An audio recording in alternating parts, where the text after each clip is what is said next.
নূহ আলাইহিস সালাম এই 10ই মুহররম তারিখে বন্যা হলো। নূহর নৌকা যদি পর্বতে ভেঙে গেল, ওই নৌকার মধ্যে বেঈমানদের কোনো জায়গা হলো না। কেবলমাত্র ইমানদার বান্দা বান্দি যারা নৌকার মধ্যে জায়গা পাবে তারা। সেই নৌকা হলো নূহ নবী তৈরি করেছেন। কার হুকুমে? তারিখটা ছিল 10ই মুহররম। এখন আপনারা বলেন নৌকা জিনিসটা কিন্তু খারাপ না। নৌকা আল্লাহর হুকুমে একজন নবী মিস্ত্রি হয়ে তৈরি করছে। জোরে কত ঠিক কিনা? সর্বপ্রথম দুনিয়াতে যে যানবাহন তৈরি হয়েছে তার নাম কি? আরো জোরে সবাই কর না কেন? জোরসে বলুন। জোর হলো না, আরো জোরে। হ্যাঁ, নৌকা বলতে আপনাকে শরম লাগতেছে? আমি কোন নৌকার অ্যাডভার্টাইজ করতেছি বোঝা লাগবে না? যে নৌকায় সবাই জায়গা পায় নাই, একটা বুড়ি বলেছিল, বাবা নূহ, এই নৌকার মধ্যে যারা উঠবে তারা যদি জীবিত থাকে, আর নৌকার বাইরে যদি যারা পড়ে তারা যদি ধ্বংস হয়, তোমার নৌকায় তো সবাই জায়গা পাবে না, কারণ ছোট্ট নৌকার মধ্যে এত মানুষকে তুমি তুলবা কেমনে? নূহ নবী চোখের পানি বের করে বলতেছেন, বুড়িমা, নৌকার এমন শব্দ দেওয়া হয়েছে, আমার সন্তান কেনান পর্যন্ত নৌকায় উঠতে পারবে না। বুড়িমা, আমার বিবি পর্যন্ত নৌকায় জায়গা পাবে না। এই নৌকায় যদি জায়গা পাওয়ার চাই তাহলে তাদেরকে বলতে হবে লা ইলাহা ইল্লাল্লাহু নূহ নবিয়ুল্লাহ। আমি নূহ নবীকে যারা আল্লাহর নবী হিসাবে স্বীকারোক্তি দিবে, আল্লাহকে যারা একত্ববাদ হিসাবে গ্রহণ করে নিবে, কেবলমাত্র তারাই নৌকার মধ্যে জায়গা পাবে। ধরে করে সুবহানাল্লাহ। 10ই মুহররমের তৃতীয় ঘটনা হলো,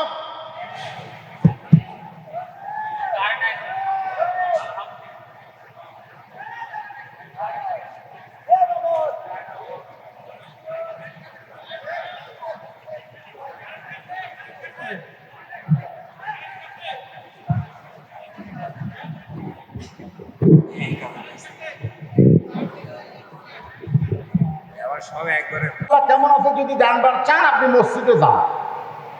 ধরে বলেন কোথায়? মসজিদের মধ্যে গেলেই বুঝতে পারবেন। আমি মসজিদের মধ্যে ঢুকতে চাই আর ঢুকতে পারতেছি না। মসজিদের দরজা দিয়ে বেকায়দা মসজিদের মধ্যে ঢুকবো, ইতিমধ্যে আমি ঢুকবার পারতেছি না। আমি লক্ষ্য করে দেখতেছি মুসল্লি 3 জন খালি ঘড়ি দেখতেছে। ধরে কোন কি দেখতেছে? খালি ঘড়ি দেখতেছে, হুজুর নাই। নামাজের সময় হয়ে গেছে কিন্তু কি নাই? হুজুর নাই। এরা 3 জন পড়তে বেকায়দা।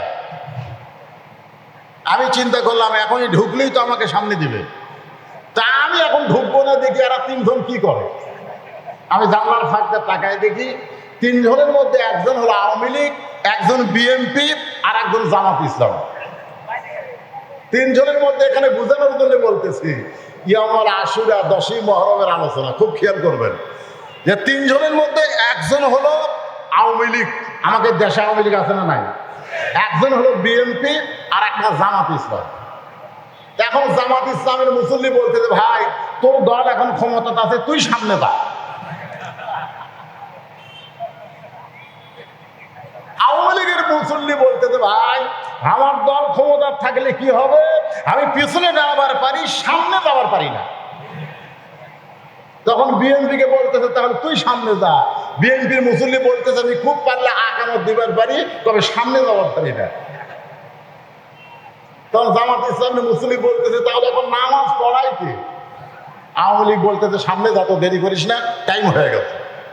জামাত ইসলাম বলতেছে, ভাইজান তুমি সরকারি দলে আছো, তুমি বিরোধী দলে আছো, আর আমি হলাম রাজাকার, এই মুহূর্তে কি সামনে দেওয়া দরকার? আওয়ামী লীগের মুসল্লি বলতেছে, বাহিরের কথা বাদ দে, বাইরের কথা বাদ দে রে। আমি আওয়ামী লীগ, তুই জামাত, তুই বিএনপি, এটা হলো বাইরের কথা। ভিতরের কথা হলো আমরা 3 ভাই একসঙ্গে জামাত করতে চাই। আল্লাহর খবর যদি নিবার চান তাহলে মসজিদের মধ্যে যায় দেখেন আওয়ামী লীগের মধ্যে যারা নামাজ পড়ে এরাও ডান পায়ে ঢোকে, বিএনপির মধ্যে যারা নামাজ পড়ে এরাও ডান পায়ে ঢোকে, জামাত ইসলাম নামাজ পড়ে ডান পায়ে ঢোকে, তাবলীগ বলেন পীর মুরিদি বলেন যারাই নামাজ পড়ে তারাই ডান পায়ে ঢোকে। ঢোল কথা ঠিক কিনা? আজ পর্যন্ত মসজিদের মধ্যে গিয়া কোন আওয়ামী লীগকে বলতে শুনলাম না যে আমার দল ক্ষমতাতে আছে আমি সামনে কাতারে দাঁড়াবো, এ কথা কোনোদিন বলতে শুনলাম না। কারণ যতই রাজনীতি কর বাইরে কর, আল্লাহর ঘরের মধ্যে কোনো রাজনীতি চলবি না। কথা ঠিক কিনা? আল্লাহ কেমন আছে যদি জানবার চান তাহলে আল্লাহর ঘর মসজিদ যাওয়া লাগবে কেন? জিজ্ঞাসা করা হচ্ছে ভাই খবর কি? বলে হুজুর এই সাইডে যা দেখতেছেন সব আমার বাপের, এই সাইডে যত জনজমি দেখতেছেন সব আমার চাচা, আর এই দিকে যা দেখতেছেন আমরা 3 ভাই। অত্র এলাকা এই জায়গার মধ্যে পানো দেওয়ার সুযোগ কেন নাই? তো সবই যদি তোমার বাপ চাচা তোমাদের হয় তাহলে আল্লাহ বলে আল্লাহটা দেখবার গেলে 2 মিনিট হাঁটা লাগবে। কয় মিনিট? 2 মিনিট হাঁটা লাগবে, তারপরে আল্লাহটা দেখা যাবে।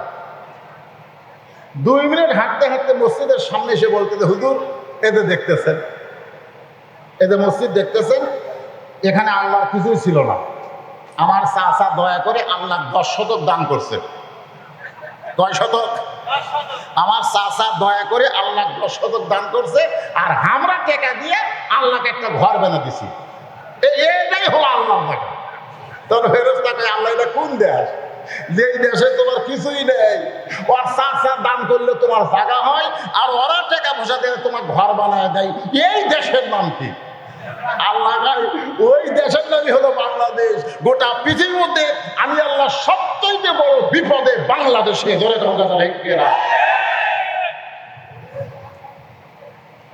আজকে একদম ঘরম সাথে ঢাকঢোল ঝাঁঝর বাজে এই মিথ্যা শিক্ষা দেওয়ার জন্য ইয়াজিদি মুসলমানেরা হাজার হাজার কোটি টাকা ব্যয় করে। ধরে কথা ঠিক কিনা?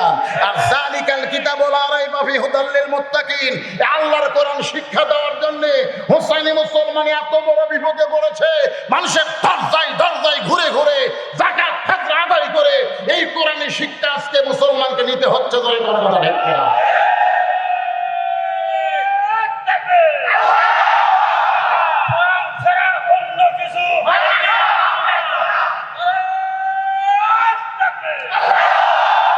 শুধু তকবীরের ভিতরে সীমাবদ্ধ রাখলে হবে না, আজকে এখানে আমাদের প্রমাণ দেওয়া লাগবে। ধরে কোন কথা ঠিক কিনা? মাইকটাই সব ভালো হয়ে যাবে ইনশাল্লাহ। এক সময় দেখবেন সব কথা ঠাস ঠাস করে আপনাদের কানে চলে যাবে, খালি একটু মনোযোগের দরকার।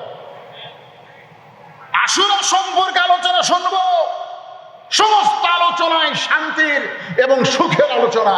একটা আলোচনা আমাদের কলিজাকে ছিদ্র করে দেয়, সেটা হলো কারবালার আলোচনা। ধরে কথা ঠিক কিনা? সব আলোচনায় শান্তি। মুসা নবীর দল বললে পার হয়ে গেল, ইব্রাহিমের আগুনের মধ্যে শান্তির বাগান ভালো, ইউনুস নবী মাছের পেট থেকে বের হয়ে গেল, ইউসুফ নবীকে আল্লাহ কূপ থেকে উদ্ধার করলো। সব 10 মুহররমের শান্তির ঘটনা। একটাই হলো কষ্ট, সেটা কারবালা। এইটা নিয়ে বাংলার ইয়াজিদি মুসলমানের আলোচনা করতে চায় না। ধরে কথা ঠিক কিনা? অথচ প্রত্যেকটা মুসলমানের বিজয় হচ্ছে কারবালার পর। কারবালা ছাড়া মুসলমানের কোনো বিজয় নেই। আজকে সেই কারবালাকে বাদ দিয়ে কারবালাকে মাইনাস করে দেখবেন টিভিতে আলোচনা হবে, সব জায়গায় সুদী সমাবেশ হবে কারবালারে মাইনাস করে। আরে মিরা, তোমরা জানো কারবালায় যে 10ই মুহররম ঘটনা ঘটলো, যে হোসেনের সঙ্গে চূড়ান্ত বেয়াদবি করা হলো, সে হোসেনটা কে? প্রত্যেকটা জুম্মায় সানি খুতবায় ইমাম সাহেব আপনাদের শোনায় দিচ্ছে, সাইদের স্বভাবে আহলের জান্নাহ হাসান হোসেন রাদিয়াল্লাহু তাআলা হুমা। রে যুবকেরা, জান্নাতে যদি যাওয়ার চাও তোমাদের জান্নাতের সর্দার হবে হাসান আর হোসেন। কাল রাসূলুল্লাহ সাল্লাল্লাহু আলাইহি সাল্লাম, আল্লাহ রাসূল এই কথা শোনার জবানে বলে দিয়েছেন। ধরে গান সুবহানাল্লাহ। তুমি জান্নাতে যাবার চাও, তোমার জান্নাতের সর্দারকে নামই জানো না? কি শোনেন না? খুদ্বার মধ্যে ইমাম আরবিতে বলে তো বুঝবার পারেন না। সাহাবারা বললেন, ইয়া রাসূলুল্লাহ, মুরব্বী যারা জান্নাতে যাবে, যুবকদের সর্দার যদি হাসান হোসেন হয় তাহলে মুরব্বী যারা জান্নাতে যাবে তাদের সর্দার কি হবে? আল্লাহ রাসূল বললেন, ও সাহাবেরা, তোমাদের মধ্যে কোনো চিন্তা ভাবনা থাকবে না। আজকে কষ্ট করে বলতেছি, হাসান হুসাইন জান্নাতে আমি নবীরও সর্দার হবে। আমি নবীও যখন জান্নাতে থাকবো, এই হাসান হুসাইন আমার সর্দার হবে। সাহাবেরা সবাই জিওয়াত কামড় দিল, এই দুই বেটার মধ্যে আছে কি রে? ওই সময় যারা রাফেদি শিয়া প্রথম চেষ্টা করলো হাসান হুসাইনের বাপকে মারতে হবে। এই জন্যে হযরত আলীকে প্রথম হত্যা করা হলো। মোলজেম নামে একজন মুসলমান নামধারী আলীকে হত্যা করলেন। এরপর হাসাইনকে হত্যা করা হলো, শেষ ধাপে হোসাইন। ঘটনাগুলো আপনারা জানেন না, এগুলো আমাদের জানতে হবে যদি আমরা প্রকৃত মুসলমান হওয়ার চাই। ইসলাম থেকে আমাকে দূরে সরানোর জন্য নানা রকম ষড়যন্ত্র চলতেছে। আজকে আমাদের বাংলাদেশে বহু মুসলমান দল আছে, যেরকম আছে না নাই? এক কথা কোন আছে না নাই? ওগো আল্লাহর মুসলমান বান্দারা, যারা কষ্ট করে এই জান্নাতের বাগানে বসেছেন, একটু মনোযোগ দেন। আল্লাহ বলে, মুসা, আমি কেমন আছি যদি জানবার চাও তাহলে ফেরাউনের দরবারে যাও। আল্লাহ কেমন আছি জানবার চাই, ফেরাউনের দরবারে মুসা নবী যায়, দেখে ফেরাউন জিকির করতেছে, হামাক নামাইকে, হামাক নামাইকে, হামাক কথা খান, এ বলটার ভাষা, আমাক নামাইকে। 5 তলা বিল্ডিং এর উপর তলায় থাকে তো, এসি রুম, 1.5 লাখ টাকার খাট, 12,000 টাকার কম্বল, ওরে তেমনই 9টার সময় গাড়ি দিয়ে বলতেছে, আমার ঘর আমার বাসা নামাইকে। 9টার সময় বলতেছে, আমার বাড়ি আমার ঘর আমাক নামাইকে। 2 কান্দে 2 ফেরেশতা বলতেছে, আল্লাহ এই বেটা বলতেছে আমাক নামাইকে। আল্লাহ এর কান্দ থামাকে থাকতে বড় কষ্ট লাগতেছে, এই সারা আমরা কি লেখবো? আমাদের লেখার জন্য আপনি থোছেন, যে অহংকার করে ঘুম পাড়তেছে হামাক নামাইকে। আল্লাহ কয় ঠিক আছে, নামাইকে। রাত 3টার সময় একটা ভূমিকম্প দিছে, মাত্র 40 সেকেন্ড ধরে, কোন কয় সেকেন্ড? 40 সেকেন্ড। এই 40 সেকেন্ডের মধ্যে এত ফোর্সে নামছে, কম্বলের মধ্যে যে লুঙ্গি খুলে আছে ওটা পরার মতো টাইম পায়নি, ন্যাংটা হয়ে নামছে। ধরে কোন কি হয়ে নামছে? ফেরেশতাকে আল্লাহ নামাইলা তাই বলে ন্যাংটা করে। আল্লাহ বলে, ফেরেশতারা সাক্ষী থাক, আমার জমিনে বসবাস করে ক্ষমতার অহংকার যারা করবে, ক্ষমতা থেকে যারা নামবার চায় না, আমি আল্লাহ যে কোনো মুহূর্তে তাদেরকে ন্যাংটা করে নামাবো। ধরে কোন কথা ঢেকে না, নামবে ঠিকই, পরনে কাপড় থাকবে না। তো ইজ্জু মান তাশা ওয়া তুযিল্লু মান তাশা বিয়াদিকাল খায়র ইন্নাকা আলা কুল্লি শাইইন কাদির। সম্মান দেওয়ার মালিককে, অপমান করার মালিককে, কথা না বললে ওয়াজ বুঝতে পারবেন না ভালো মন্দর মালিককে, সমস্ত ক্ষমতার মালিককে। ফেরাউন জিকির করতেছে, আমি কে, আমি কে। জিকির করতেছে, আনা রব্বুকুমুল আলা, আমি হলাম সবচাইতে বড় আল্লাহ। আপনারা বলেন তো, কিছুক্ষণ আগে মুসা নবী তুর পর্বতে কথা বলেছে কার সাথে? এখন যায় দেখে আমি হলাম সবচাইতে বড় আল্লাহ। মুসা কয়, তাহলে দেখা করে আসলাম কার সাথে? কিছুক্ষণ আগে তো আমি কথা বললাম, কিছুক্ষণ আগে যে আমি কোরআন শরীফ পড়লাম, এরা কার? কিছুক্ষণ আগেই যে আমি পড়লাম, তাবারাকাল্লাযী বিয়াদিহিল মুলক, গোটা পৃথিবীর রাজত্ব কর্তৃত্ব মালিকানা একমাত্র আল্লাহর হাতে। এইটা তো আমি এখনই পড়লাম। এখনই পড়ে এসে যদি আমি মানুষের তৈরি আইন দিয়ে চলি, তাহলে এই কোরআন পড়া তো মুনাফিকি, এই কোরআন পড়া তো ঈমানই নয়। দূরে কথা ঢুকছে না। এই কোরআনের সূরা মুলক যখন তেলাওয়াত করলাম, গোটা পৃথিবীর রাজত্ব কর্তৃত্ব একমাত্র আল্লাহর হাতে, তখন আমাকে বিশ্বাস করতে হবে মানুষের তৈরি আইন মানা যাবে না, মানুষকে কোনো ক্ষমতার মালিক মানা যাবে না, কোনো দল ক্ষমতায় আছে এটা বিশ্বাস করা যাবে না, কোনো দল ক্ষমতায় নাই, কোনো মানুষ ক্ষমতায় নাই। ইমানদার বিশ্বাস করে সব সময় ক্ষমতায় আছে আমার আল্লাহ। করে কথা এখন আপনি বললেন এখন আপনি কথা বললেন আল্লাহর সাথে, আর যাই দেখতেছেন আল্লাহ বসে আছে। সঙ্গে সঙ্গে মুসা নবী হাত চুলকায়। কি চুলকায়? খালি নদী পার হওয়ার ঘটনা বক্তারা কয়, আর দিন রোজা রাখা এর বেশি আর কয় না। ঘটনা খালি নদী পার হয় এমনি ঘটছে। সঙ্গে সঙ্গে মুসা নবী হাত চুলকায়। আল্লাহ বলে, মুসা হাত চুলকাস কেন? মুসা বলতেছে, আল্লাহ কোন অন্যায় দেখলে সর্বপ্রথম বাধা দেওয়া লাগবে কি দিয়ে? আরো জোরে কোন কি দিয়ে? আল্লাহ রাসূল বলেছেন, ইমানদার হোসেনে মুসলমান যদি হবার চাও তাহলে বাতিলের বিরুদ্ধে লড়াই করো তোমরা তিন ভাবে। প্রথম বাধা দেওয়া হাত দিয়ে, মোনাজাত দিয়ে না, হাত দিয়ে। হাত দিয়া মানে কি দিয়ে? মোনাজাত দিয়া। মোনাজাত আল্লাহ আল্লাহ কোরআনের পাখিকে 12 বছর জেলখানায় বন্দি করে রাখছে। আল্লাহ কাউয়া গুলা জোরে কন কি? কাউয়া গুলা বাইরে ঘুরতেছে, আর ময়না পাখি আল্লাহ বন্দি অবস্থায় আছে। এই কোরআনের ময়না পাখিকে তুমি মুক্ত করে দাও। আল্লাহ কয়, চোখের পানি শুকে যাবে, ফোরাতের কুলে পানি ঠিকই থাকবে, চোখের পানি শুকে যাবে রে, তোর দোয়া কবুল হবে না। কারণ দুইটা হাত শুধু দোয়া করার জন্য না, দুইটা হাত হলো বাতিলের বিরুদ্ধে লড়াই করার জন্য। ধরে বলেন কথা ঠিক না? মুসলমান কি চুলকায়? কারণ এই হাতের মধ্যে এত পাওয়ার ভাই, আর লোক চর দিয়ে চোখ কানা করে দিছে। কাক চর দিছে? আজরা এসে বলতেছে, ওকে আল্লাহ নবী মুসা, আমি জান কবজ করবো চাই। তো মুসা বলতেছে, আজরাইল চুল করছে কে রে? আমার দাম কবজ করার কথা শুনে আমার ডাকতিছে। তার মানে মুসা আজরাইলকে বলতেছে, আজরাইল যখন আসতেছে ওই সময় মুসা সরাসরি যোগাযোগ করছে কার সাথে? আল্লাহর সাথে। আল্লাহ, আমি তোমার জলিল কদর পয়গম্বর মুসা, আর আজরাইল আমার সালাম না দিয়ে সরাসরি জান কবজ করবার চাই, ওই আমার কাছে এসে কিন্তু একটা চড় মারবো।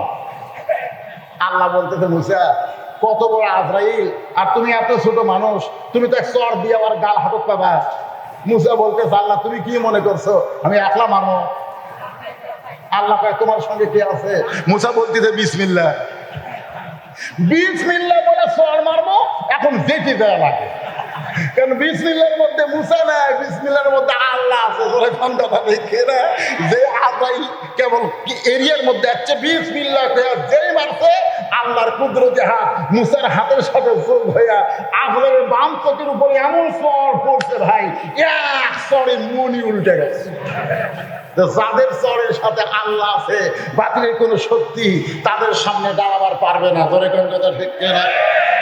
হয়তো বলবেন, হুজুর তাহলে হোসেন রাদিয়াল্লাহু বাতিলের বিরুদ্ধে দাঁড়ালেন, কিন্তু তাকে হত্যা কেন করা হলো? হোসেন যদি আবু জেহেলের বিরুদ্ধে দাঁড়াতো, আল্লাহ তাকে এইভাবে হত্যা করাতো না। হোসেন যদি হিন্দু বৌদ্ধ খ্রিস্টানদের বিরুদ্ধে দাঁড়াতো, আল্লাহ এইভাবে নির্মম ভাবে তাকে হত্যা করতো না। হোসেনকে যারা হত্যা করেছে তারা হিন্দু না, তারা খ্রিস্টান না, তারা ইহুদি না, তারা হলো মুনাফিক মার্কা মুসলমান। জোরে কথা ঠিক না? আল্লাহ রাসূল বলেছেন, হিন্দুর দ্বারা ইসলামের তেমন ক্ষতি হবে না, কাফেরের দ্বারা ইসলামের তেমন ক্ষতি হবে না। ইসলামের সবচাইতে বেশি ক্ষতি করবে যারা মুনাফিক মার্কা মুসলমান। জোরে কথা ঠিক না?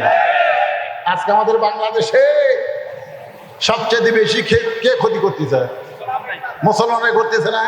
আজকে তারাবি নিয়ে একটা হিন্দু ফতোয়া দিল না 20 টাকা না 8 টাকা, মুসলমানের মধ্যে একজন মারা দিয়েছে। ধরে কোন কথা ঠিক না?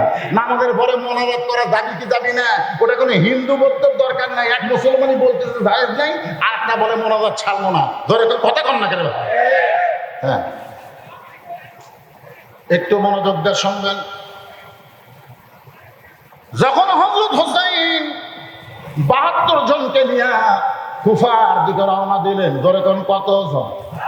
72 জনকে নিয়ে কুফার দিকে রওনা দিলেন। তার মধ্যে 40 জন হলো পুরুষ মানুষ, আর 32 জন। 40 আর 32 তাহলে কত হলো? 72। এই 32 জন হলো নারী আর ছোট ছোট বাচ্চারা। নারী আর ছোট ছোট বাচ্চাদেরকে নিয়ে হোসাইন রাদিয়াল্লাহু যখন কুফার দিকে রওনা দিলেন, এমন সময় আব্দুল্লাহ ইবনে ওমর ফারুকের সন্তান আব্দুল্লাহ 6 লক্ষ হাদিসের হাফেজ। ধরে বলেন কত লক্ষ? 6 লক্ষ হাদিসের হাফেজ আব্দুল্লাহ ইবনে ওমর হোসেনের সামনে দাঁড়ায় বলতে, হোসেন ভাই, ওই কুফার মুসলমানকে বিশ্বাস করা কিন্তু জায়েজ নাই। হোসেন, ওই কুফার মুসলমানের চিঠি পাইয়া তুমি কুফার দিকে রওনা দিও না ভাইজান, কারণ কুফার দিকে রওনা দিলে ওরা তোমার সঙ্গে বিশ্বাসঘাতকতা করতে পারে, এই জন্য মদিনা থেকে রওনা দিও না। আব্দুল্লাহ ইবনে ওমরের দাড়ি মোবারকে হোসেন রাদিয়াল্লাহু আনহু হাত দিয়ে একটা চুমু খালেন, ধরে কারণ সুবহানাল্লাহ। যাইও না ভাই, যাইও না। কুফার লোকেরা এরা মুখে যা বলবে অন্তরে তা নাই, যাইও না। সঙ্গে সঙ্গে হোসেন রাদিয়াল্লাহু আব্দুল্লাহ ইবনে ওমরের দাড়ির মোবারক, এটা দাড়ি মোবারক ধরে একটা চুমা খেলেন, মুচকি হাসিয়ে বললেন, এমন এক ব্যক্তির সন্তান তুমি, হ্যাঁ, তুমি আমাকে যাইতে নিষেধ করতেছো, যে মুনাফিকেরা আমাকে চিঠি লিখছে, আমি বিপদের মধ্যে পড়বো। আমি তো বিপদের মধ্যে পড়িনি, পড়ার আগেই তুমি বিপদের ভয় দেখাচ্ছ। তুমি এমন একজন মানুষের সন্তান, তোমার বাবা তো এমন ছিল না, তোমার বাবা বাতিলের সঙ্গে আপোষ না করার কারণে তাকে আল্লাহ ফারুক ডিগ্রি দিয়েছে। ধরে কোন কথা ঠিক কথা না? এই তোমার বাবা তো ইচ্ছা করলে, হোসেন বলতেছে, তোমার বাবা তো ইচ্ছা করলে দুনিয়া থেকে যাওয়ার আগেই তোমাকে খলিফা বানাই দিবার পারতো। যে আমার আব্দুল্লাহ 6 লক্ষ হাদিসের হাফেজ, 6 লক্ষ হাদিসের হাফেজ। তখন দুনিয়াতে মানুষ ছিল মাত্র 2 জন, পুরুষের মধ্যে হলো আব্দুল্লাহ আর নারীদের মধ্যে হলো আয়েশা। পুরুষের মধ্যে কে? আব্দুল্লাহ ইবনে ওমর, ওমরের বেটা আব্দুল্লাহ। আর নারীদের মধ্যে আমাদের মা উম্মাহাতুল মুমিনিন আয়েশা রাদিয়াল্লাহু তাআলা আনহা 6 লক্ষ হাদিসের হাফেজ। জোরে বলেন সুবহানাল্লাহ। তাহলে আমার আব্দুল্লাহ আমার পরে হবে মদিনার খলিফা, এই কথা তো তোমার বাবা বলে যাবে পারতেন। যে তোমার বাবা যদি দুনিয়া থেকে বিদায় নেওয়ার আগে তোমাকে মদিনার খলিফা না বানায়, তাহলে মাবিয়াকে কে ক্ষমতা দিল দুনিয়া থেকে বিদায় নেওয়ার আগে তার বেটা ইয়াজিদকে খলিফা বানানো? সুবহানাল্লাহ করেন না? দেখেন, একজন কিন্তু খুবই জ্ঞানী, আর হোসেন রাদিয়াল্লাহু খুব একটা জ্ঞানী না। এই জান্নাতি যুবকদের সর্দার কি আব্দুল্লাহ হবে না হোসেন হবে? হ্যাঁ, একটু মনোযোগ দিয়ে শুনবেন। আপনারা বুখারী শরীফ পড়েন, তিরমিজি শরীফ পড়েন, নাসাই শরীফ পড়েন, মুসলিম শরীফ পড়েন, যত সিয়াসাত্তার শরীফ আছে এই শরীফগুলো পড়ে দেখেন, হাসান হোসেন থেকে কোনো হাদিস তেমন বয়ানই হয়নি। যারা 2 ভাই সবসময় নানার কাছে থাকছে, ইচ্ছা করলে তারাই সবচেয়ে বেশি হাদিস বর্ণনা করতে পারতেন। জোরে করে কথা ঠিক কিনা? সব সময় ঘুমের মধ্যেও থাকছে, চেতনা অবস্থায় থাকছে, নামাজের মধ্যেও থাকছে, নামাজের বাহিরেও থাকছে। জোরে করে সুবহানাল্লাহ। হ্যাঁ, কিন্তু আপনি বার করেন তো বুখারীর মধ্যে হোসাইনের থেকে কয়টা হাদিস বর্ণিত হয়েছে, হাসান থেকে কয়টা হাদিস হয়েছে? কিন্তু আব্দুল্লাহ ইবনে ওমর থেকে 2000-এর বেশি হাদিস বর্ণিত হয়েছে। বলেন সুবহানাল্লাহ। হোসেন বলে, রে আব্দুল্লাহ, তোমার বাবা ইচ্ছা করলে তোমার মদিনার খলিফা বানাবার পারত, কিন্তু তোমার মদিনার খলিফা না বানাইয়া দুনিয়া থেকে বিদায় নিল। তাহলে তোমার বাবাকে এই অধিকার আল্লাহ দেয় নাই, তাহলে আমিরে মুআবিয়া রাদিয়াল্লাহু তাআলাকে এই দায়িত্ব দিল কে? এই জন্য খেয়াল করবেন, হযরত আবু বকর রাদিয়াল্লাহু হলেন খলিফা, ওমর রাদিয়াল্লাহু হলো খলিফা, ওসমান রাদিয়াল্লাহু হলো খলিফা, আলী রাদিয়াল্লাহু খলিফা, কিন্তু মুআবিয়া রাদিয়াল্লাহু কিন্তু খলিফা না। মুআবিয়া রাদিয়াল্লাহু হলো আমিরে মুআবিয়া। ধরে কোন কথা ঠিক কি না? খুব মনোযোগ দেবেন। খলিফা না, আমির। আব্দুল্লাহ, তোমার হয়তো মনে নাই, আমার মনে আছে। আব্দুল্লাহ চমকে যে বলে, হোসেন কি? বলে, একদিন জুমার নামাজে তোমার বাবা যখন মেম্বরে দাঁড়িয়ে খুতবা দিচ্ছিলেন, তোমার বাবা মেম্বরে দাঁড়িয়ে যখন খুতবা দিচ্ছেন, খুতবা পর্যন্ত, এমন সময় একজন মুসল্লি মাঝখান থেকে বলতেছে, আমিরুল মুমিনিন, আপনার খুতবা আমরা শুনবো না। ওমর ফারুক বললেন, আমার অপরাধ কি? বলে, অপরাধ হলো আমাদেরকে খাটো পাঞ্জাবি দিয়ে আপনি লম্বা জুব্বা পরছেন। আমাদেরকে খাটো পাঞ্জাবি দিয়া আপনি লম্বা জুব্বা কোথায় পেলেন? এটা না বলা পর্যন্ত আপনার ক্ষুদ্র আমরা শুনবো না।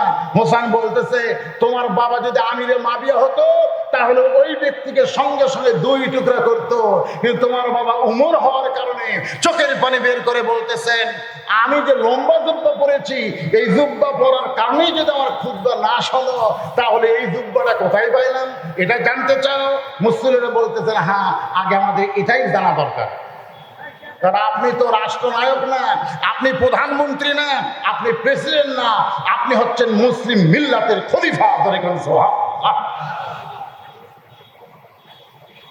ওমর ফারুক বললেন রে নবীর সাহাবীরা, বাইতুল মাল থেকে সকলের জন্য 1 টুকরা কাপড় বরাদ্দ হয়েছে, আমার জন্য 1 টুকরা কাপড় বরাদ্দ ছিল।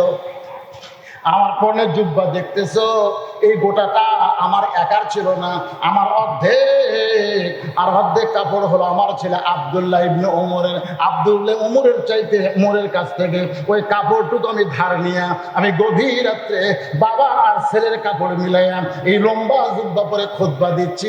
এখন বলো আমার খুতবা শোনা যায় কি না যায়? সমস্ত মুসলমান চিল্লায় বলে মাবুদ, দুনিয়াতে যখন খেলাফত প্রতিষ্ঠা হবে, আল্লাহর কোরআন দিয়ে যখন রাষ্ট্র চলবে, ওমর ফারুকের মতন মহান নেতা মুসলমান দেখতে পাবে। আমি হোসাইন শুধু কুফাবাসীর স্মৃতিতে যাচ্ছি না, আমার নিয়ত হলো বাতিলকে সরায়া আল্লাহর নবী আমার নানার ইসলামকে পূর্ণ প্রতিষ্ঠা করা লাগবে। সাল্লাল্লাহু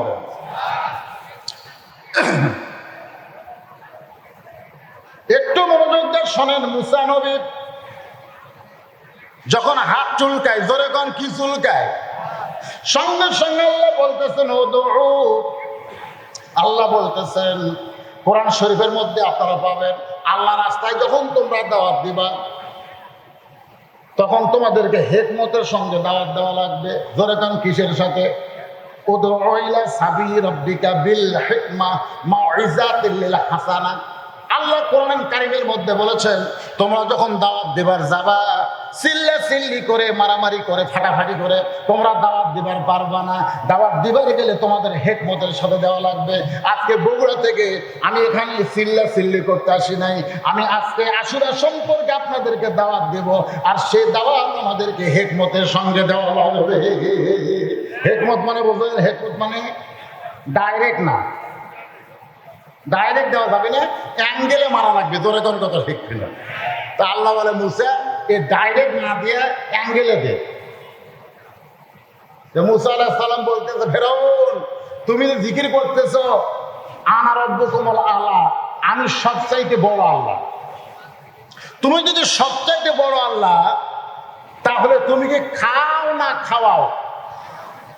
কারণ আমি যে আল্লাহর গোলামি করি, আমি মুসা যে আল্লাহর গোলামি করি, সে আল্লাহ খায় না, সে আল্লাহ হলো খাওয়ায়। হুয়া রাজ্জাকুল, আমাদের আল্লাহ কি রাজ্জাক, আমাদের আল্লাহ কি রাজ্জাক। ওমা মিন দাব্বাতিন ফিল আরদি ইল্লা আলাল্লাহি রিজকুহা, পৃথিবীতে এমন কোনো বিচরণশীল প্রাণী নাই যার রিজকের ব্যবস্থা আল্লাহ করেনি। তাহলে রাজ্জাক কার নাম? আরো জোরে কোন কার নাম?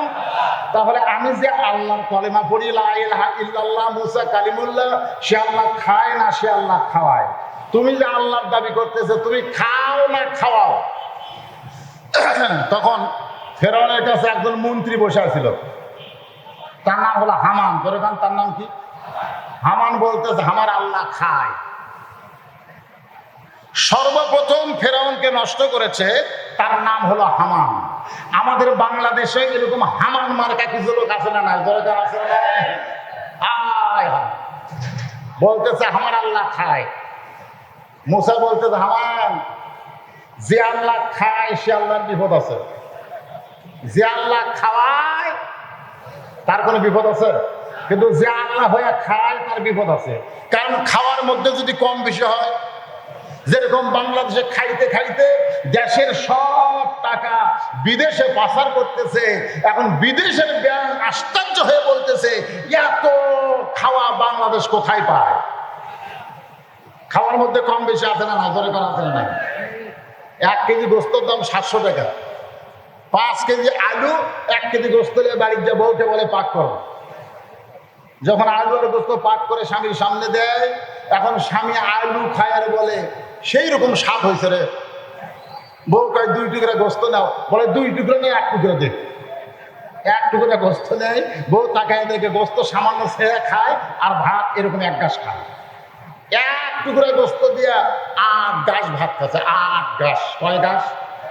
ওই লোকটাই যখন পরের বাড়ির গেছে, দাওয়াত পায়ে যায় দেখে 4 কেজি গোস্ত 1 কেজি আলু। 1 কেজি আলু, 4 কেজি গোস্ত, 1 কেজি আলু তরকারি ভাত করে দিছে। ওর পাতে যখন গোস্ত দেয়, হঠাৎ আলু আইছে 1 টুকরা, মানে আস্তে করে আলু তুলে বোন প্লেটে রাখে। নিজের বাড়িতে আলু খায় আর পরের বাড়িতে আলু বোন প্লেটে রাইখে দেয়। আপনারা বলেন তুই খানেওয়ালা না? সেই খাওয়া খাচ্ছে, কারণ কিনা লাগতেছে না তো। অখাওয়ার মতন খাওয়ার কারণে 250 গ্রাম পর্যন্ত হজম করবার পারবে, কিন্তু ফ্রি খাওয়া হিসাবে 500 গ্রাম খাচ্ছে। 500 গ্রাম? 500 গ্রাম মানে হাফ কেজি। আর পেটের কল কবজার তা পাওয়ার আছে, 250 গ্রাম পর্যন্ত খালে হজম করে পারবি, কিন্তু খাচ্ছে কত? 500 গ্রাম। এখন 500 গ্রাম পেটের মধ্যে যাওয়ার পরে কল কবজা বলতেছে, আল্লাহ এমন দোষ ঢুকাইছে, আমরা তো আর হজম করে পারতেছি না। আল্লাহ বলতে তোরা হরতাল কর। হজম শক্তি যখন হরতাল হয়ে গেছে, তখন এই পেটের 500 গ্রাম গোস্ত পচন ধরছে। ধরে কোন কি ধরছে? কথা কয় না, পচন ধরছে। কিছুক্ষণ পরেই ঘুমা ঢেকুট মারতে, আশেপাশে লোকজন সব বলে কেনে তোর পেটের মধ্যে থেকে পায়খানার চাইতে খারাপ গন্ধ আসে, কি খাইছিস? তাই ভাই আসলে তো হজম হচ্ছে না রে। তোর যা ডাক্তারের কাছে যা। ডাক্তারের কাছে গেছে, ডাক্তার বলতে যাই পাগল, এত খাচ্ছ কেন? জাইমেট দিছে, মরিগার্ড দিছে, এগুলো খাওয়ার পরে এমন হজম হওয়া আছে বুঝলেন, ডিসেন্ট্রি। ধরে কোন কি টিরি আগে বাড়াচ্ছিল মুখ দিয়ে কি ধুমা ঢেকুস, এখন তল দিক দিয়া ডায়রিয়ার মতন পাতলা পায়খানা। মুসা বলতে ফেরাউন, যে আল্লাহ খায় সে আল্লাহর বিপদ আছে। হামান রে, মনে করো তোমার আল্লাহ ফেরাউন একদিন পায়খানা করবার কাছে খাওয়ার পরে, কিন্তু আল্লাহ তাআলা এত বেজার পায়খানা পাতলা করে দিছে, পানির মতন পায়খানা হয়ে গেল। পায়খানা কমপ্লিট করার পরে ফেরাউন যখন দাঁড়াবার চায়, আবার পেটে কামড় দিছে, আবার পায়খানায় বসে গেছে। আবার পানির মতন পায়খানা হওয়ার পরে কমপ্লিট হয়ে ফেরাউন যখন দাঁড়াবার চায়, আবার পেটে কামড় দিছে, আবার ফেরাউন বসে গেছে। আবার যখন কমপ্লিট করে দাঁড়ায়, আবার পেটে কামড় দিয়ে চতুর্থবার যখন ফেরাউন বসে গেছে পায়খানায়, আর দাঁড়াবার পারে না, মাথা ঘুরে পায়খানা পড়ে গেছে। কয়বার পায়খানা করছে? 4 বার পায়খানা করার পরে ফেরাউন আর দাঁড়াবার পারে না, মাথা ঘুরে পড়ে গেছে। এখন ফেরাউন চিল্লায় বলতেছে, এ আমার সাঙ্গ বাঙ্গ কোথায় রে? আমি আল্লাহ হয়ে পায়খানা করবার সে দুর্বল হয়ে মাথা ঘুরে পড়ে গেছি, আমার টাইমে বার কর। মুসা নবী কিন্তু হিকমতের সাথে দাওয়াত দিচ্ছে, কথাটা খেয়াল করেন, তাই নিয়ে বার কর। তখন ফেরাউনের সৈন্য সামন্ত পায়খানার দরজা খুলে দেখে আল্লাহ কার। ধরে কম কে কার? আপনারা বলেন তো, যারা ফেরাউনের সৈন্য তাকে সবাই ফেরাউনের পক্ষে, কিন্তু জুলুম বাদছে, জালেম হওয়ার কারণে ওরা মন দিয়ে পক্ষে না থাকলেও, মনোযোগ পক্ষে না থাকলেও ভয়ের ঠেলায় পক্ষে। কিন্তু এখন যদি কাট হয়ে যায় তখন আর পক্ষে থাকবি? সাহস পাচ্ছে একদম। এখন সাহস পাই বলতেছে, একলা একলা দাঁড় হবার পারেন না, খেলবার পান কেন? আপনি যে মাঝে মধ্যে কন আসো খেলা হবে, আসো খেলা হবে, তোমার নাচার বল নাই, তুমি একলা বানাবার পারো না, তুমি খেলবার চাও কেন? কোন সুযোগ আছে না নাই? যেরকম আমার তোমার আল্লাহ কাঠ হয়ে পড়ে আছে, বুঝতেছেন না? তোরা এতদিন তো চাকরি করছে ভয়ের ঠেলায়, মনোযোগ দিয়ে সবাই মুসাকেই ভালোবাসে, যেরকম সুবহানাল্লাহ, মুসার আল্লাহকেই ভালোবাসে, কিন্তু চাকরি বাঁচানো সার সার করছে, কিন্তু আজকে সার যে কাঠ হয়ে আছে, যেরকম কি হয়ে আছে? সুযোগ আছে না? না, আজও তারা এইরকম জোসার হোসার বলতেছে, জায়গা মতো তারাও কিন্তু মায়ের দিবি একদিন। যেরকম কথা ঠিক, কথা কন না কেন? কথা কন না কেন? নমুদের চাকরি নিছিল, খালি মাথার বেড়াবি, যা চাবি তাই পাবি, জুতা দিয়ে বেড়ায়। এক সময় মন বলতেছে, কেন তোর কি বউ ছল নাই? আছে ভাই, তুই বলছো বাদ দিয়ে আর চাকরি নিলু, তো কে এক খাবি কে রে? তো কয় কি কর্ম? বারেবার কাছে বাড়ি দিয়ে নিরাপত্তা কর্মী এমন বাড়ি মারছে, মাথা ফাটে ন্যাংরা মশা বার হয়ে বলতে তুইও বাঁচলো আমিও বাঁচলো, খামা খা এর মাথাতে এরকম বাড়িকে। আজকে যারা ভাবতেছ নিরাপত্তা দিয়ে তোমাকে বাঁচাই দেবে, সুযোগ পালে তারাই বাড়ি মারবে, ধরে কোন কথা ঠিক না? আল্লাহর বান্দারা একটু মনোযোগ দিয়ে শুনবেন। মুসা নবী যেই মাত্র বলেছে, সঙ্গে সঙ্গে ফেরাউন বুঝবার পারছে। ফেরাউন চিল্লায় বলতে ধর, যেই বলছে ধর, মুসা বলতেছে আল্লাহ হিকমতের সঙ্গে দাওয়াত দিলাম, কিন্তু ফেরাউন তো বুঝবার পারছে। ফেরাউন জামারে বলতে ধর, আমি এখন কি করব? আল্লাহ কয় মুসা রে, ফেরাউন তোকে ধরবার চাই, কিন্তু তুই ফেরাউনকে ধরিস না। মুসা বলতে আল্লাহ ফেরাউন আমাকে ধরবার চাই, আমি যদি ফেরাউনকে না ধরি তাহলে ফেরাউনকে ধরবে কে? আল্লাহ কয় আজকে কয় তারিখ? বলে আজকে হলো 9 তারিখ। আগামীকাল কয় তারিখ? বলে আগামীকাল হলো 10ই মহরম। তাহলে একটা দিন তোকে দৌড়ান লাগবে। মুসা রে, তোর সঙ্গী নিয়ে তুই একটা দিন দৌড়া, তুই দৌড়া, তুই ফেরাউনের ভয়ে দৌড়াসনি, তুই আমার হুকুমে দৌড়াইতেছিস। আজকে মুসার দ্বারা দল করে এই বাংলাদেশে ফেরাউনের ভয়ে তারা দৌড়ায় না, তারা দৌড়া দৌড়ি করতেছে আমার আল্লাহর কোরআনের বিজয়ের জন্য। ধরে বলেন কথা ঠিক কিনা? তো দৌড়াইতে দৌড়াইতে বনি ইসরায়েলের লোকজনকে নিয়ে এমন জায়গায় মুছে গেছে যে 3 দিকে ফেরাউন লাঠি সোটা নিয়ে সৈন্য নিয়ে দাঁড়ায় আছে, আর একদিকে খালি সাগর। তো বনি ইসরায়েল লোকজন বলতে, কে মুসা ভাই এটা কোন জায়গা দিয়ে আসলে? তুমি যে করলে দৌড়াও আমার পাশে খালি দৌড়াও, আমরা তোমাকে ইমাম বানা মুসলিম হয়ে তোমার পাশে খালি দৌড়ালাম, এখন যে 3 দিকে ওরা লাঠি সোটা নিয়ে দাঁড়ায় আছে আর সামনের দিকে সাগর, এখন কি? আল্লাহ মুসাকে আল্লাহ আল্লাহ এটা আমার সঙ্গে আমাকে এখন কি কর? সাঙ্গবাঙ্গ বলতেছে তার কতদিন দৌড়াবো? এখন তার সামনে সাগর, দৌড়াবার চাইলেও তো দৌড়ান যাবে না। আল্লাহ বলে যাবে। মুসা বলতে কেমনে? আমরা তো সাঁতার জানি না, কি জানি না, আমি জানলেও এরা জানে না।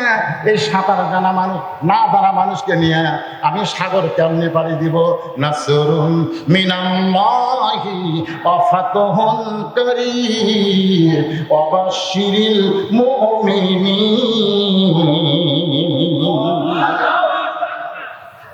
আল্লাহ সাগরকে 12 লাইন রাস্তা বানায় দিয়েছে। জোরে কোন কয় লাইন? সরকার আমাদের ঢাকা থেকে বগুড়া পর্যন্ত 4 লাইন করতেছে। জোরে কোন কয় লাইন? এই 4 লাইন করবে যে কত বাড়ি ভাঙ্গিছে, কত দোকান তুলে দিছে। এক দোকানওয়ালা বলতে তো হুজুর আমার একটা পান বেড়ির দোকান আছিল মাত্র 50,000 টাকা, সেই দোকান ভাঙ্গে আমি পাচ্ছি 10 লাখ টাকা। সমতল জায়গায় 4 লাইন একটা রাস্তা বানাইতে বাংলাদেশের সরকারের কত কষ্ট, এখন সেতু মন্ত্রী সড়ক মন্ত্রী বুঝবার পারতেছে। ধরে কোন কথা ঠিক কিনা? আর সাগরকে বানাচ্ছে 12 লাইন। ধরে কোন কয় লাইন? আল্লাহ কয় মুসা তোমার 12টা দল আছে, 12 লাইন দিয়ে রাস্তা নাও। সবাই আশ্চর্য হয়ে সাগরের ভিতর দিয়ে যাচ্ছে। 3 নম্বর ঘটনা কিন্তু আমি বলতেছি। ধরে কোন কয় নম্বর? আরো 7টা ঘটনা শোনা লাগবে। রাজি আছেন? কয়টা বাজলো রে? ওয়াজ শুরু না করতে 12টা বাজে গেছে। কয় লাইন? 12 লাইন। ধরে কোন কে করছে? কথা পায় না। আপনার মনে করতেছেন যে ফেরাউনের গোষ্ঠীর আপনাদের ধাওয়া হবে, আপনাদের বাঁচানোর কোনো রাস্তা আল্লাহ নাই? এখন এখন আছে না নাই? সাগরকে রাস্তা পাইয়া মুসা নবী তার সাঙ্গপাঙ্গ নিয়ে তার ওই পার চলে গেছে। এখন ফেরাউন কয়কে সাগর রাস্তা হলো, তো আমরাও যাই। আল্লাহকে আজকে কিন্তু 10 তারিখ রে ফেরাউন, তোর কি মনে নাই? ধরে কোন কয় তারিখ? যারা আল্লাহর তারা সাগর পাড়ি দিয়ে চলে গেল, আর যারা আল্লাহর শত্রু তাদেরকে 10ই মহরম ওই সাগরের মধ্যে এমন চুবড়ান চুবড়াইলো, ফেরাউন কিন্তু চুবড়ান খায়, পানি খায়, আর কয় আল্লাহ, পানি খায় আর কয় মাবুদ আসলামতু মুসা কালিমুল্লাহ, মুসা কালিমুল্লাহর আল্লাহর উপরে আমি আত্মসমর্পণ করতেছি। আল্লাহ কয় ফেরাউন রে, যতই কান্দে আমি আল্লাহ আর তোকে গ্রহণ করব না। এই বাংলার জমিনে ফেরাউনেরা বুঝবার পারতেছে না, এক সময় আল্লাহ আল্লাহ করবে, কিন্তু আল্লাহ তাদের তখন কিন্তু আর ছাড় দিবে না। 10ই মহরম তারিখে এই জন্য ইহুদিরা রোজা রাখে। আল্লাহ নবী বললেন, মুসা আলাইহিস সালাম আমার সবচাইতে আপনজন, তোমাদের চাইতে অনেক বেশি, তোমরা একটা রোজা রাখলাম। আল্লাহ রাসূল বললেন, মুসলমান ও সাহাবীরা, আমাকে যদি আল্লাহ হায়াতে রাখে, আগামী বছর যদি পায়, তাহলে 2টা রোজা আমি রাখবো, একটা হলো 9ই মহরম আর একটা হলো 10ই মহরম। তাহলে মহরম মাসে 2টা রোজা রাখলে রাসূল বলেছেন 2 বছরের সওয়াব আল্লাহ দিবে। আগত 2 বছরে 1 বছরে যত পাপ করেছে, একটা রোজা রাখার কারণে আল্লাহ সমস্ত পাপকে মাফ করে দিবে।